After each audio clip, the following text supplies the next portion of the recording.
This is Channel 2 News at 11.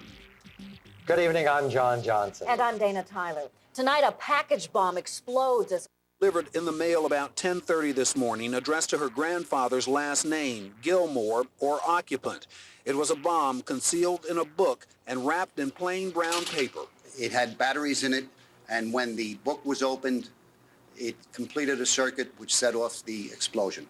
Police say the bomb was similar to two others delivered to New York City homes in the past 2 years, designed to fire 3 .22 caliber bullets at the victim. All the bullets missed Stephanie Gaffney, but she was hit in the breast, abdomen, and thighs by shrapnel. Her wounds are said not to be life-threatening, and doctors told her grandmother the baby is all right. Stephanie had just had a baby shower last weekend.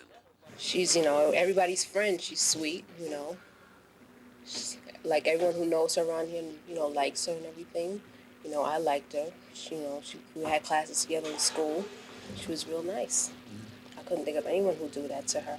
Very nice girl, very studious person, very interested in going to school, had career goals for herself. Tonight, police and family members were baffled about a motive for the letter bomb. Yeah, we're waiting for her also, like you are, to find out just how, just what's going on. Now, police say there are no obvious similarities between Miss Gaffney and the two other recent letter bombs in New York City, one last spring in April of '94 in Sheepshead Bay, Brooklyn, the other delivered to Staten Island, a Staten Island home in October of '93, later opened in Pennsylvania. Now, police say all of this could just be random. In Jamaica, Queens, Reggie Harris. Now back to Dana and John. All right, thanks very much, Reggie. A late-breaking story from Newark. For the second time in a week, bullets flew. It happened tonight on Jelliff Avenue near Avon. Details are still sketchy, but police say at least 4 people were wounded in what appears to be a drive-by shooting. All the victims were rushed to the hospital. One is in critical condition. Just last week, gunmen opened fire, hitting 9 people, 4 of them children. Police believe 3 men were involved in a gun battle across the street from an apartment building. Dozens of parents and children were sitting outside at the time trying to escape the heat. No motive yet in tonight's shootings. Dana.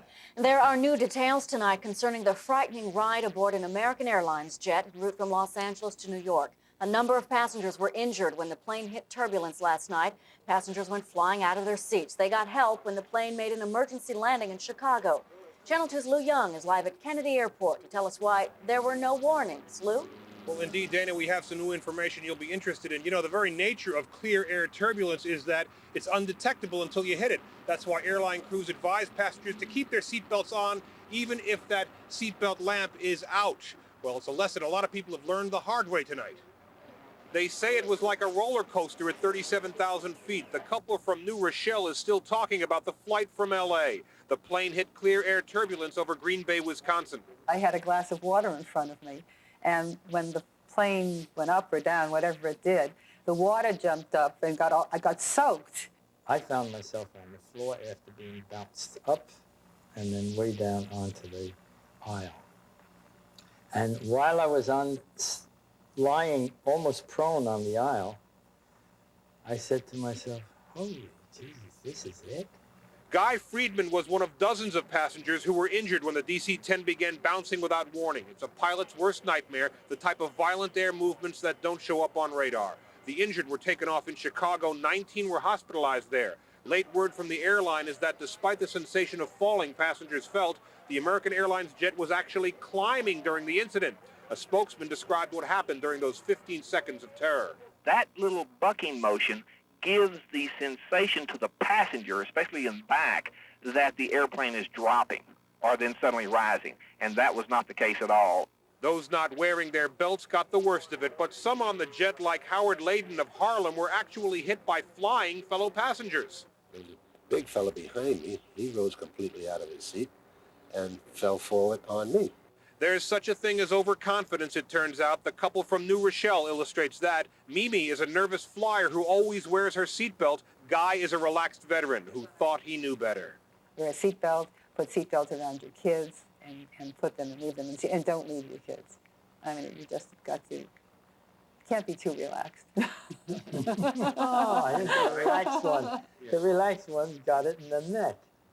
So what it was, the plane was going like this. and the people on either end got popped out of their seats. It was that simple. You know, a lot of the injured passengers were children, and it's always tough, as in cars, to get children to stay strapped in. Safety experts continue to tell us that very young children should be in safety seats, even though the airlines don't yet require it. We're live tonight at JFK. Lou Young, Channel 2 News. Lou, do we know just for a moment here how much the plane dropped at any point? Well, it didn't. Well, we know it gained about 200 feet in altitude during that incident, so it really wasn't dropping. It may have dropped during that ascent, but it was kind of going up and down like this, and it was that bobbing movement of the plane that caused people to think it was dropping. That feeling in the stomach. Yeah. Thanks, Lou. Thanks very much, Lou. Okay. Tonight, the doctors at a Manhattan hospital deny an outbreak of the infectious Legionnaires disease is behind the death of a patient there. 3 organ transplant patients at Columbia Presbyterian Medical Center contracted the disease. One of them died.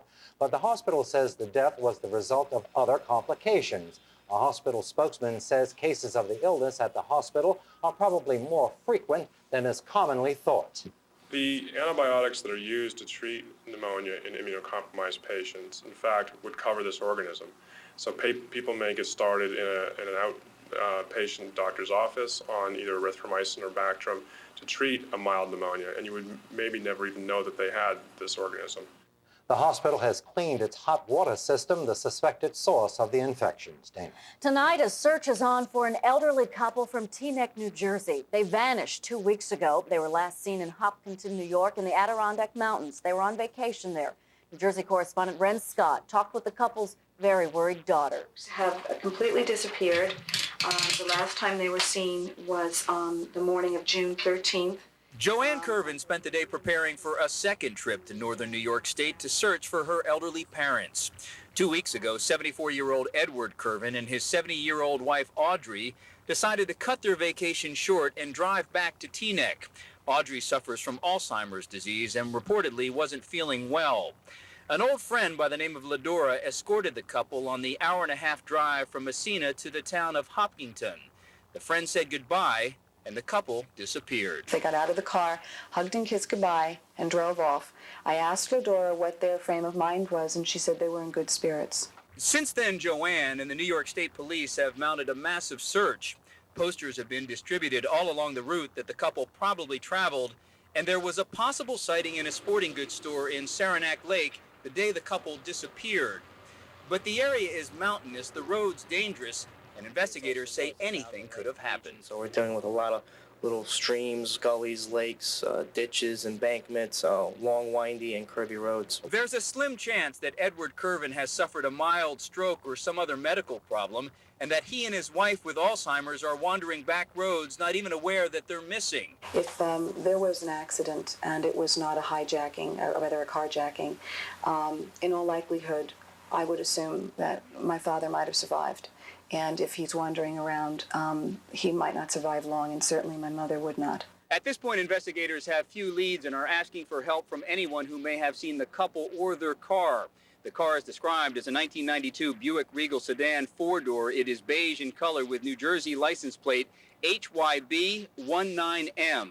Anyone with information is being asked to call the New York State Police at 518-897-2000. In Teaneck, I'm Ren Scott, Channel 2 News. 4 days after winning the Stanley Cup, the New Jersey Devils are trying another power play, possibly to get out of town fast. After Saturday night's victory, the Devils said yesterday they'd stay at the Meadowlands for 2 more seasons. Tonight, they say they're canceling their lease at the Meadowlands effective next Thursday, July 6th. That could set the stage for a move to Nashville. However, the New Jersey Sports Authority says it'll seek a court order to prevent the Devils from moving. It all comes on the eve of tomorrow's championship celebration, that is, at the Meadowlands. The Devils' motorcade will take a victory lap around the Brendan Byrne Arena, followed by an outdoor party from 7 to 8:30 p.m. Coming up next tonight, O.J. Simpson by a hair. Prosecutors present hair and also new blood evidence they say links the defendant to the murders. Also, the Manhattan High School principal accused of forcing teachers to pass failing students. And later, the Hollywood honk who dates one of the most beautiful women in the world is busted with an alleged prostitute.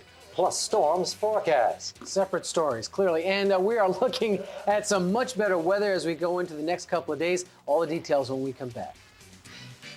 Watch tonight's program and ask yourself, was You eat the meatloaf? No. With Ron Howard and Allison Krauss, it's good eating. Exactly. Tonight. Prosecutors tried to link O.J. Simpson to the double murders by weaving an intricate web of hair evidence today. Channel 2's Harvey Levin is live in Los Angeles with the details. Harvey? Good evening, John. Prosecutors say the hair and fiber evidence is dramatic proof of O.J. Simpson's guilt. The prosecution may think so, but the defendant clearly wasn't impressed. The reminders of death were displayed in court today. Nicole Brown Simpson's bloody dress, her panties, Ron Goldman's blood-soaked shirt and pants, searing images of the brutal attack. LAPD technician Denise Lewis explained how she processed the items, some of which contained hairs. Prosecutors believe they're the hairs of O.J. Simpson. LAPD criminalist Susan Brockbank followed suit with other items, including the bloody murder gloves that she analyzed.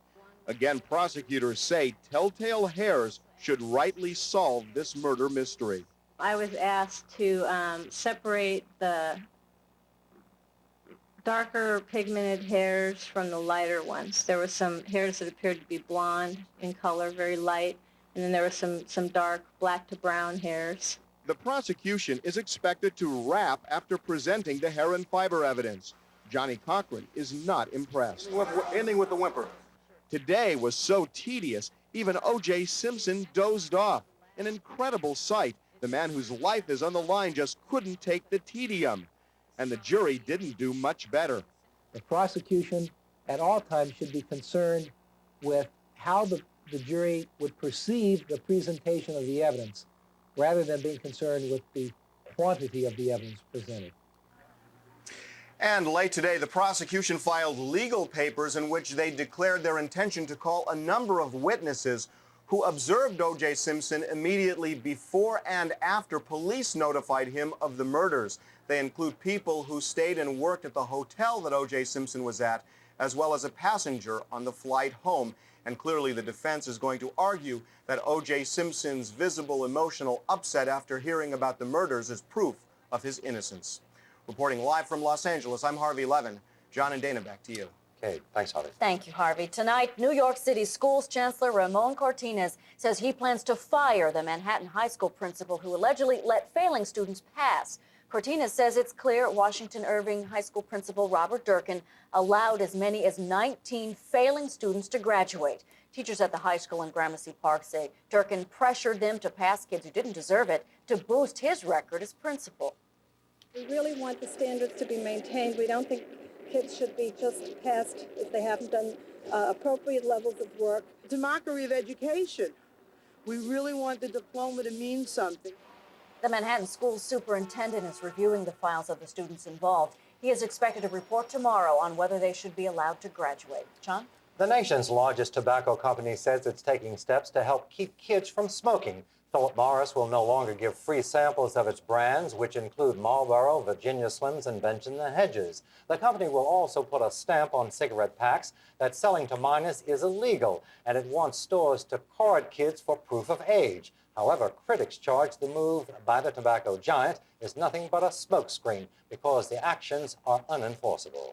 New Jersey Transit is still preparing for a walkout by train engineers just in case they defy a no-strike court order. A federal judge issued the order in Newark today, threatening to jail the engineers if they walk out as threatened at 10 o'clock this Friday night. But late today, NJ Transit placed notices on train seats, warning riders that a strike is imminent. The engineers have been working without a contract for 3 years now. Negotiations resume tomorrow morning.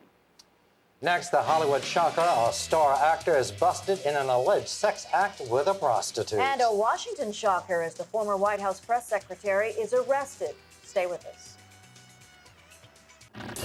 Hollywood gigolos. They're sexy men who serve as successful women. They tell two friends, and then they tell two friends. Hard Copy takes you inside the hidden world of forbidden sex to meet the men who make big bucks making women happy.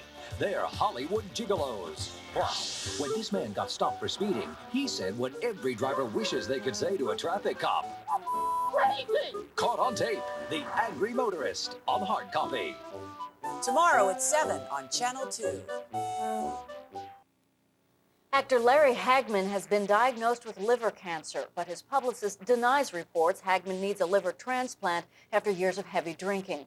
A small tumor was discovered in Hagman's liver last week during a routine exam. He was diagnosed with cirrhosis of the liver 3 years ago.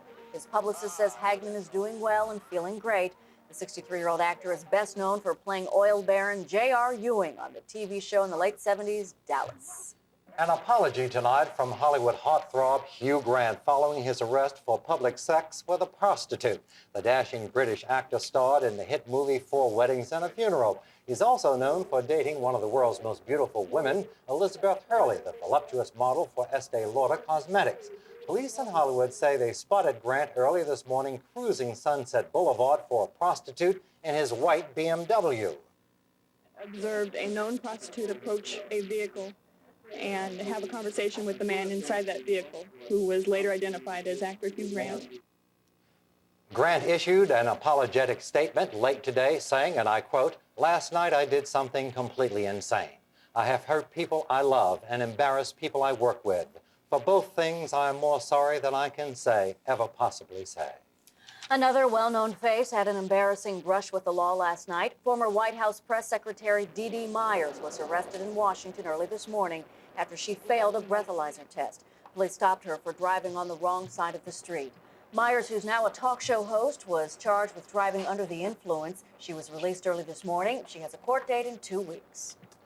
Next on Phil will tell us if we'll ever see some sunny summer weather. Hope so soon. And also the space shuttle blasts off on a historic mission. Closed captioning on Channel 2 News, underwritten by the American Express corporate card. We realized that we were in deep trouble. Real-life horror stories of the Apollo 13 from the men who lived to tell it all on Entertainment Tonight. Tomorrow at 7:30. Back in April, when your kids were getting sick from spoiled school lunches, she was the only one to uncover the truth. Spoiled and outdated food. Thursday, when the New York City School Board finally came clean, she was the reason. Dates changed by school officials to make old food look new. Channel 2's Marcia Kramer. Insects and rodents in cafeterias. When it comes to protecting your kids from school scandals, she gets results. The school's chief investigator put out a scathing report that backs up Marcia. Marcia Kramer's exclusive reports, only on Channel 2 News. 2, 1, and liftoff of the Space Shuttle Atlantis on a mission that will herald a new day of international cooperation in space. After 2 weather delays last week, Atlantis lifts off from Cape Canaveral this afternoon on the first joint U.S.-Russian mission in 20 years. Thursday morning, Atlantis is scheduled to make the first ever shuttle docking with Russia's Mir space station. 2 cosmonauts are to be dropped off, and 3 people will be picked up, including American Norm Thagard. He's been on board Mir since blasting off on a Russian mission 3 months ago. Among those on board Atlantis, astronaut Ellen Baker, the daughter of Queensborough President Claire Shulman. Thrill. I bet Isn't that really Mr. great? Thagard is ready to come home. I think he should be. 3 months up there going around. Please. Yeah, it's pretty up here, but I want to go down. wanna go home. Get a Big Mac, something. Yeah, if the weather cleared for them, how about for us? As a matter of fact, yesterday, as late as yesterday, we were looking at a pretty ugly week overall. And today, it's just looking a whole lot better. I like that. A lot Very better. good. Yeah, as a matter of fact, if you've been thinking about taking a little time off this week, how about tomorrow? Because it's going to be probably the best day of the week, bar none. We're looking at lots of sunshine coming our way. And here's why. Look at the showers that developed on the radar earlier, but notice how they're breaking down. The reason for it, an influx of much drier air coming in from the northeast. High pressure has moved in with that, the drier air. You see the frontal line here that it will be depressed as that high drives in unusually this way. Usually they're going in the other direction. Back behind it, though, we've got a low that's developing, and this low with a little bit of a warm front coming out of it will start to make some warmer, more moist air and unsettled air move up towards us, which means this is how the scenario shapes up. Currently, we've got the high moving in. Tomorrow, that high settles in here. It pushes back some of that moisture and keeps it to the west of us. So the heavy showers and thunder showers that occurred in Pennsylvania today are not going to be getting to us. However, these showers will begin to make their way back towards us because this high will break down and begin to move the way it's supposed to out into the Atlantic. And once it starts moving out that way, we're going to get more increase in clouds. We're going to get a greater chance of some unsettled weather. Although right now it looks like tomorrow's going to be a great day with lots of sun. Thursday we'll see some more clouds. Friday even more clouds, and the real rain will hold off until the weekend, of course. 61 degrees outside right now. Our high today was 71. That's a bit lower than the normal expected high, which should be around 83, 84 degrees. Tomorrow will be warmer. In fact, we'll continue warming up as we go through the next couple of days. Tomorrow looks to be a fabulous day. Lots of sun. Temperatures getting up into the mid-70s, so it'll be a little cooler than normal, but still very comfortable and quite lovely. As I said, we're looking at some pretty nice weather overall. However, let's keep in mind something. We have had a lot less rain than we should have this year, and we are looking at somewhere about 10% below the normal amount of water in the reservoirs. So right now they're not calling it a drought situation yet, but we're looking at a very possibly big hazard coming up over the next couple of months if we don't get some rain. I like rain. Yeah, well, we're going to get it once the weekend looks like. Thank Yeah. you, Storm. The U.S. and Japan are going down to the wire in talks to avert a trade war over cars and car parts. Negotiators are meeting in Geneva against a deadline of midnight tomorrow night imposed by the Clinton administration. It's threatening to impose 100% tariffs on 13 Japanese-made luxury cars like Infiniti and Lexus, unless Japan agrees to open up its markets to U.S. automakers. In retaliation, the Japanese could pull their money out of U.S. Treasury bills, which could have a devastating impact on interest rates here in the U.S. Well, next, the Mets try to reel in the Marlins. And the Yankees try to make it 6. That's right, 6 in a row, wins in a row. Bernie has all the sports coming up. 6.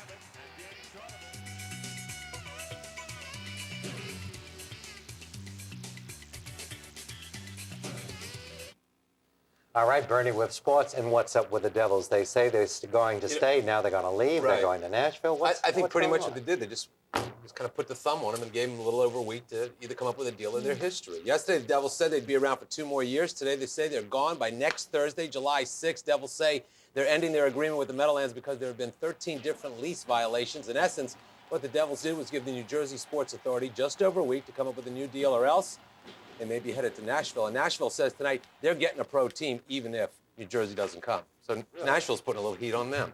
Baseball, please don't wake the Yankees. Tonight they make it 6 in a row. They rip the Tigers 7-1. Yanks are just 3 games under 500. We've got highlights. We'll start with the defensive play of the game. John Flaherty with a shot. Russ Davis got it. Gets up. Watch the throw. Bingo. Got Flaherty easily. Nice play by Russ Davis. New York fit. Boom. With 2 on. Tony Fernandez, 3-run shot to right center. Second of the year.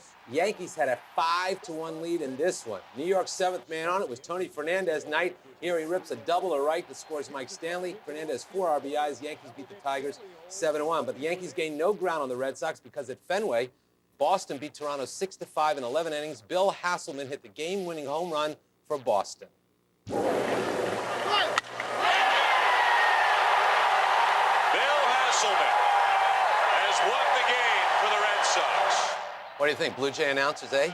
Jays have lost 8 straight. Boston wins at 6-5. Yanks stay 6.5 back. Meanwhile, in Miami, rookie Bill Pulsipher, very impressive, picks up his first Major League win. Mets shut out the Marlins 2-0. We've got highlights. We'll begin with Pulsipher, who went 7 1/3, struck out 9, gave up just 3 hits.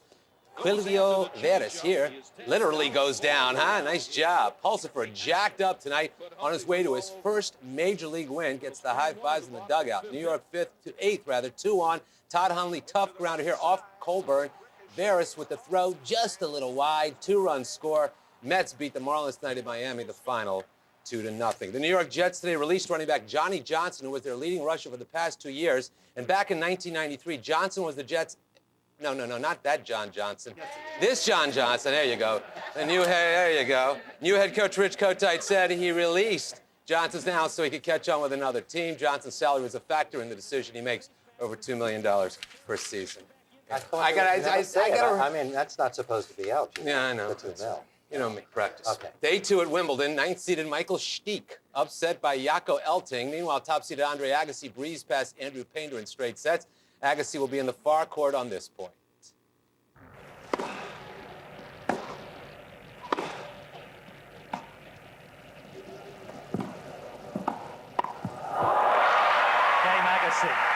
All right, Agassi went to 6-2, 6-2, 6-1. In that little pirate outfit he worked up there, all white. But the shot of the day belonged to Emilio Alvarez of Spain as he lost to Boris Becker. We've got highlights. Alvarez in the near court. Becker's going to come up here with the lob right here. Now watch Alvarez go back and hit this shot between the legs, down the line for the winner. Great point, but he lost to Becker 6-3, 6-3, 6-4. Make sure he has all his kids before he tries it again. Boxing night, Fort Lauderdale, former NFL running back Alonzo Highsmith, who played for the Oilers in his 4th pro fight against Sean Rickards. We've got highlights, round 2. Highsmith, right side of the screen now. Rickards is going to come up with the shot right here. Bang! And down goes Alonzo Highsmith, but he got up. He wins it on a 3rd-round TKO. His record is now 4-0. Finally, heavyweight Peter McNeely was in town today, stirring up some interest in his August 19th meeting with Mike Tyson. McNeely is from the Boston area. Today he was working out at Strikers on West 46th Street. Not many people give McNeely much of a chance against Tyson, despite Tyson's long layoff. McNeely 36-1 lifetime, but he knows what he's got to do. I'm going to try and take Mike Tyson out of his game plan. I'm going to try and back him up, bully him. I'm going to go right out and I'm going to bang him right on his beak and see what happens. Not in a million years. They'd have to drive him to get to Mike Tyson's beak in that fight.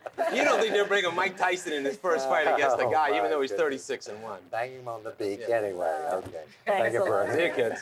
That's Channel 2 News for this Tuesday night. I'm Dana Tyler. Thank you for joining us. And I'm John Johnson. Next, Late Show with David Letterman, followed by Late Late Show with Tom Snyder. Have a good night, and we'll see you again here tomorrow night at 11, Channel 2 News.